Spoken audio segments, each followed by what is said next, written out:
Pessoal, então vamos agora falar dos dos demais micronutrientes, né? Falamos de boro, que é um nutriente que tem dado-se muita ênfase em lavouras de soja e milho, né? Eu costumo dizer que os nutrientes do momento, né? Os nutrientes da moda agora, magnésio, boro e enxofre, são os três nutrientes que a gente tem tomado um cuidado extra na hora de manejar, porque eles têm dado uma boa resposta nas lavouras. Então, N, P, K, a gente de maneira geral, os solos já estão corrigidos, o agricultor já faz uma boa adubação, né, com fósforo, potássio em soja. Agora a gente tem cuidado muito com boro, enxofre e magnésio, são os nutrientes aí do momento, né. E micronutrientes também, né, micros metálicos, né, temos que tomar cuidado porque à medida que a gente intensifica o uso de calcário em áreas de abertura ou aplicação superficial, a tendência é dar problema com micrometálico, tá? Eu até estava conversando com um colega que é consultor na Bahia, em Luiz Eduardo Magalhães, e ele me falou uma coisa que chama muita atenção. Ele falou, professor, agora eu acho que eu descobri o segredo, como romper a barreira das 80 sacas de soja. É usar doses mais pesadas de calcário na superfície, tá? Ele falou assim, antigamente eu tinha medo de usar mais de 3 toneladas por hectare na aplicação superficial. E aí eu comecei a fazer uns testes em lavouras comerciais e eu comecei a ver resposta a 4 toneladas por hectare, 4,5 toneladas por hectare. Só que tem um problema. Qual que é o problema? Quando eu uso mais de 3 toneladas por hectare de calcário na superfície, nas areias, lá no caso de Luiz Eduardo Magalhães, a soja amarela. Por que a soja amarela? Deficiência de micrometálico, especialmente manganês. Então, ele falou assim, hoje, quando eu uso mais de 3 toneladas por hectare de calcário na superfície, eu tenho entrado com aplicações foliares de manganês e micros metálicos toda semana. Toda semana. Aí a soja não amarela e depois ela recupera. Depois que a soja cresce, o sistema radicular aprofunda mais, ela vai embora. Mas no começo ele tem intensificado o uso de micros metálicos. E isso tem o calcário associado à intensificação de uso de micro, ele disse, né, que tem conseguido elevadas produtividades, até chegando em 90 sacas de soja por hectare em algumas lavouras. Então é algo interessante para a gente considerar. Então, faço uma escalagem, tem que se me preocupar mais com micro metálico. Aí eu posso fazer a aplicação via solo ou via foliar, ou os dois, né? Via solo mais foliar. Aí é o seguinte, pessoal, algumas regiões do Brasil, os agricultores têm muita resistência à aplicação foliar de nutrientes, de micronutrientes especialmente, tá? E aí, o que a gente fala? Então, aplica via solo, tá? Se você tem resistência a aplicar via foliar, faça manejo de micro via solo. Em outras regiões, o agricultor já aceita mais fazer adubação foliar. Então, nesse caso, ele acaba muitas vezes fazendo o boro via solo e os micrometálicos via foliar, tá? Bem, se for para fazer via solo, que também funciona, de maneira geral, a fonte de micro será oxissulfatos granulados, que eu posso misturar no adubo NPK, ou eu posso fazer a tal da micragem, aplicação de oxissulfatos a lanço em área total. Esse é o exemplo de um agricultor, eu já mostrei essa análise de solo para vocês.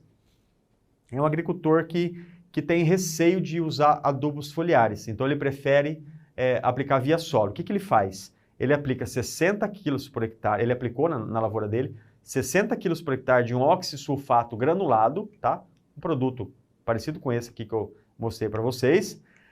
Nesses 60 quilos por hectare, qual que é a dose de micro fornecido? 3,6 quilos de boro, uma dose muito boa de boro, 2,4 de manganês, 1,2 de zinco e 0,7 de cobre. Então, doses muito boas de micros metálicos. Então, ele já aplica tanto boro quanto micros metálicos de uma vez via solo. É uma área que ele produziu 90 sacas por hectare de soja. E aqui eu dei destaque aqui, ó, nos teores de micro. Boro, passando de 1 ppm de boro na camada 0 a 20, cobre, teor bom, ferro também, o que é normal, né, no Brasil aqui, zinco também passando de 1,2 aí, e manganês ficando abaixo de 5, né, que é o nível crítico aí. Então, só o manganês que não conseguiu ainda chegar num nível bom. Mas dando exemplo, então, de um agricultor que não é muito fã de aplicar micronutriente foliar, ele prefere aplicar via solo e tem funcionado bem, né? A lavoura dele tem produzido muito bem, sem sintomas de deficiência de micro, tá?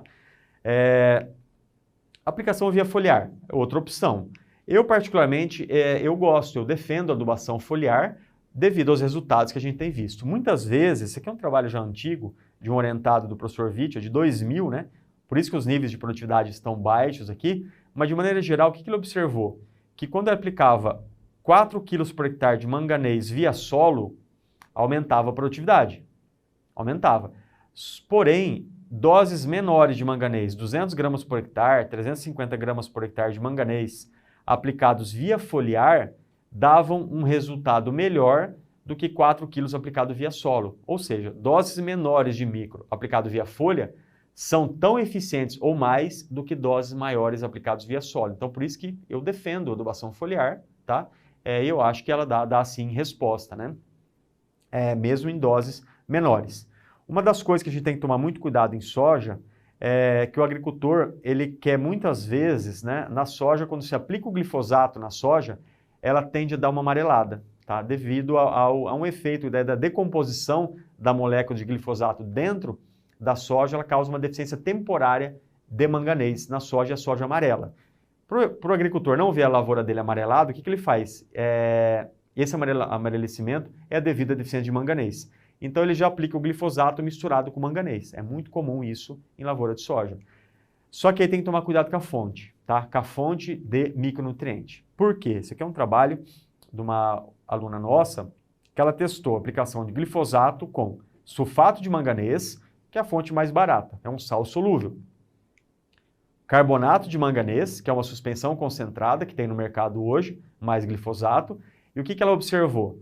Que quando ela misturava os dois e ela media, ela encontrava uma fase precipitada.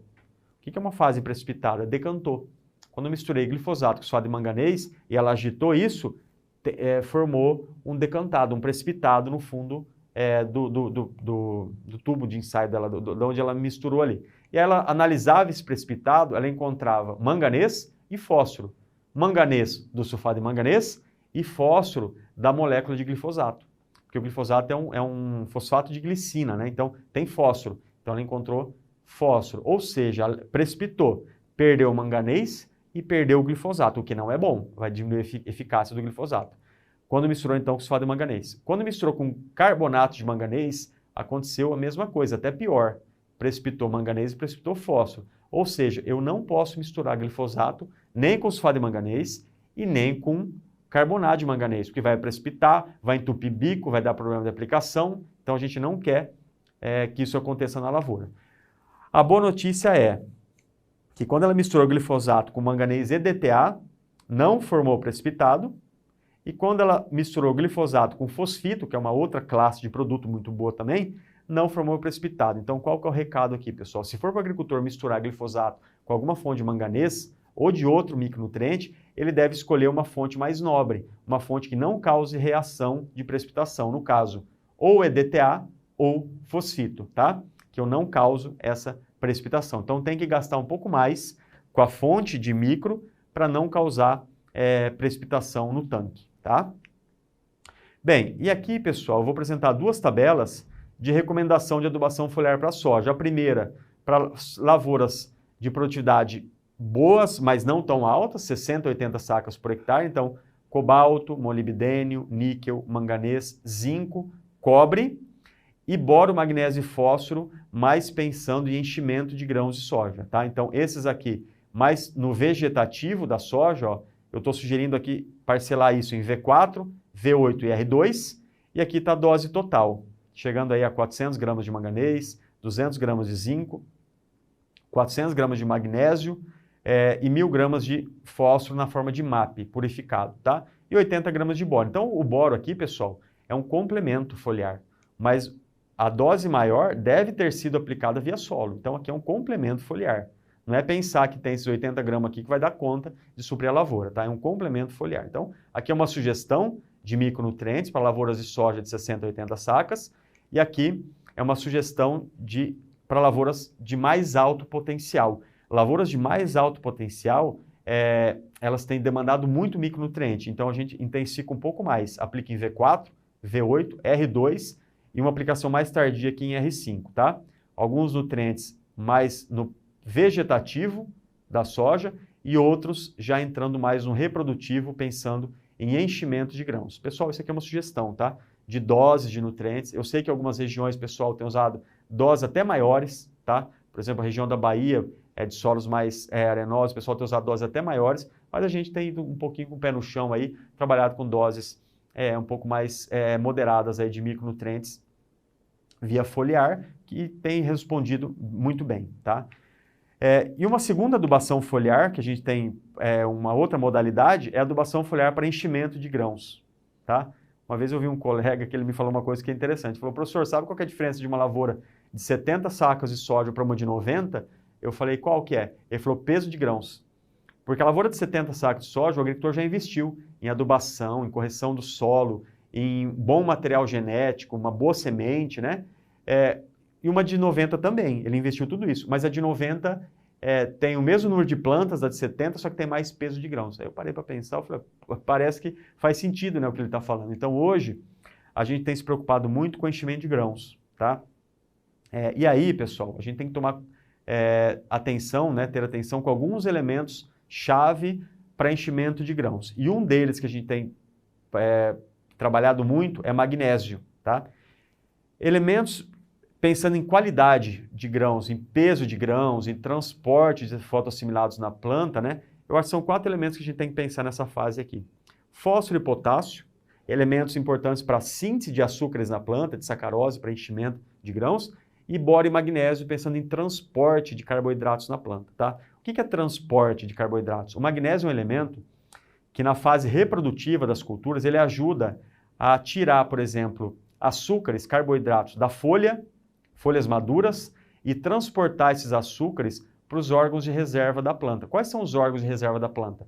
Em soja, em milho, em café, são os grãos. Em frutíferas, são os frutos. Na cana, é o colmo da cana. Na beterraba, é a beterraba, açucareira lá embaixo do solo lá. Então, um nutriente muito importante para o transporte de açúcares para partes da planta, como raiz, fruto, semente e caule, é o magnésio, tá? Isso quem disse para a gente, né, foi o professor Kakimak. Uma vez fizemos um evento de magnésio e ele trouxe essa ideia. Ele foi embora, nós ficamos com uma pulga atrás da orelha, porque nessa época a gente usava muito potássio para enchimento de grãos, e aí nós começamos a testar magnésio. Testamos primeiro em milho, depois em soja, e agora estamos testando em cana, tá? Para essa finalidade. Em soja e milho, deu um efeito muito bom, tá? Tanto é que a gente recomenda hoje a aplicação de magnésio para enchimento de grãos de soja e de milho, tá?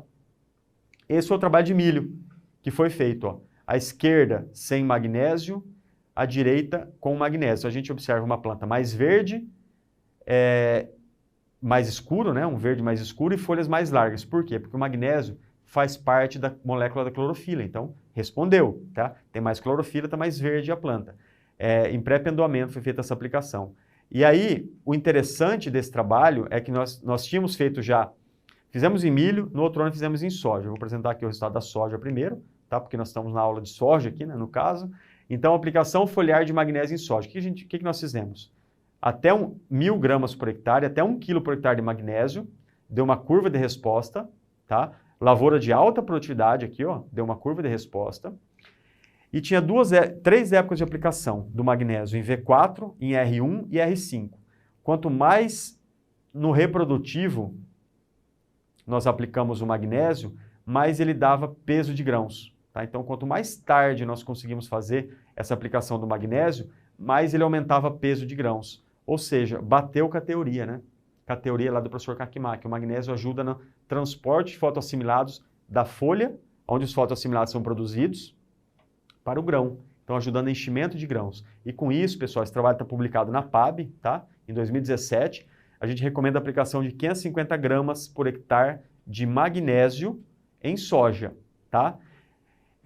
Qual fonte de magnésio nós usamos? Sulfato de magnésio heptahidratado, 7 águas. Ele tem 9% de magnésio. Então, é um produto barato, é sulfato de magnésio, solúvel também. Aí a gente recomenda aplicar 550 gramas parcelado naquelas épocas que a gente recomendou lá atrás. Então, é uma aplicação barata que tem dado um bom efeito em produtividade. No caso aqui, ganhou bastante produtividade, tá? Isso para soja. E para o milho, deu a mesma coisa, a aplicação mais no reprodutivo deu mais peso de grãos, e no caso do milho, a dose recomendada para máxima produtividade foi 900 gramas por hectare. Então, o milho eu preciso aplicar mais, tá? Mais do que a soja. Mais responsivo o milho do que a soja. Aqui no milho, deu 12 sacos por hectare de ganho, tá? Se eu calcular aqui, ó, daqui até aqui, nós temos 12 sacos por hectare de ganho, no milho, ou seja, resultados muito consistentes. Então, é uma aplicação que vale a pena, tá bom? Bem, pessoal, finalizando aqui nossa aula de soja, né? Recomendações finais aí, né? Inoculação com bradyrhizóbio muito bem feita para evitar necessidade de uso de nitrogênio. Co-inoculação com azospirillum e uso de promotores de crescimento também para eu ter um arranque mais vigoroso da minha lavoura. O nitrogênio é dispensável desde que a nodulação seja efetiva na soja, tá? Mais potássio do que fósforo em lavouras estabelecidas nós precisamos aplicar. O boro é fundamental para altas produtividades. Lembra lá na análise de solo dos campeões do SESB, tem boro corrigido em todo o perfil de solo. Micros metálicos, posso fazer via foliar mais complementações via solo mais complementações foliares. Manter folhas sadias até o fim do ciclo, acho que aí é mais a parte de fungicida, né? A folha que faz a fotossíntese da nossa lavoura, que produz os fotoassimilases, então nós temos que ter folhas sadias até o fim do ciclo, até para permitir maior enchimento de grãos da soja. Uso de magnésio, boro e fósforo para enchimento de grãos. Acabei não falando muito foi o que nós recomendamos lá no reprodutivo, né? Magnésio, boro e fósforo para permitir maior enchimento de grãos, tá? Pessoal, acho que era isso que eu queria falar de soja, da cultura da soja, uma cultura muito importante para o agronegócio brasileiro e que tem respondido muito bem em termos de produtividade, desde que a gente tome cuidado aí não só dos macro, né, mas de enxofre e também de boro e dos micrometálicos. Então, esse é o recado e muito obrigado pela atenção de vocês.